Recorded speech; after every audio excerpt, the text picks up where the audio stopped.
അവൻ വളരെ വ്യത്യസ്തമായിരിക്കുന്ന ഒരു ജാതീയ പശ്ചാത്തലത്തിൽ താൻ ആയിരിക്കുമ്പോഴാണ് ദൈവം അബ്രഹാമിനെ വിളിക്കുന്നത്. വിഗ്രഹങ്ങളെ ആരാധിച്ച് ഒരു പാഗൻ വർഷിപ്പിൽ, ഒരു ജാതീയമായിരിക്കുന്ന ആരാധന രീതികളെ അവലംബിച്ചുകൊണ്ട് മുമ്പോട്ട് പോകുമ്പോഴാണ് അബ്രഹാമിനെ ദൈവം വിളിച്ചത്.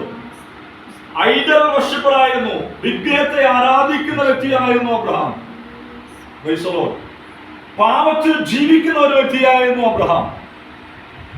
അവൻ അങ്ങനെ പാപത്തിൽ ജീവിച്ച് വിഗ്രഹങ്ങളെ ആരാധിച്ച് മെസോപ്പൊട്ടോമയിൽ ഉണ്ടായിരുന്ന അനേക വിഗ്രഹങ്ങളെ വാച്ചുണ്ടാക്കുന്ന തൊഴിൽ ഏർപ്പെട്ടിരുന്നതായ ഒരു പിതാവിന്റെ മകൻ, അതേ ജോലി ചെയ്തിരുന്ന ഒരു മകനായിരുന്നു അബ്രഹാം. ഇതിനു മുമ്പ് ഈ യഹോവയായ ദൈവത്തെ പറ്റി അബ്രഹാം കേട്ടിട്ടുണ്ടാവില്ല.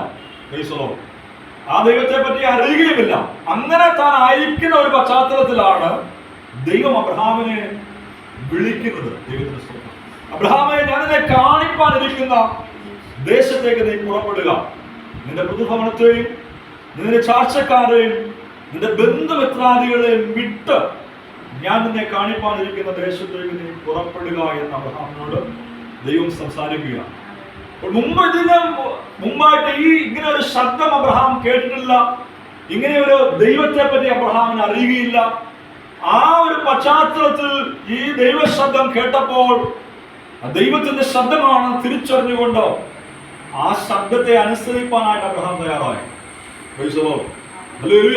കാരണം തീരുമാനിച്ച് ഒരു ദേശത്തേക്ക് പുറപ്പെടുവാനുള്ള ഉറപ്പോടുകൂടെ തന്റെ കാര്യങ്ങളെല്ലാം ക്രമീകരിച്ചുകൊണ്ടിരിക്കുകയാണ്. അവൻ പ്രൈസലോ തന്റെ ലഗേജുകളെല്ലാം പാക്ക് ചെയ്യുകയാണ്. അവൻ ദാസന്മാരെല്ലാം അതിനുവേണ്ടി സജ്ജരാക്കി കഴിഞ്ഞിരിക്കുകയാണ്. ആടുമാടുകളെ മൃഗസമ്പത്തിനെല്ലാം ഈ യാത്രയ്ക്ക് വേണ്ടി ഒരുക്കുവാനായിട്ട് തയ്യാറെടുപ്പുകൾ അവൻ നടത്തി കഴിഞ്ഞു. ഹല്ലേലൂയ.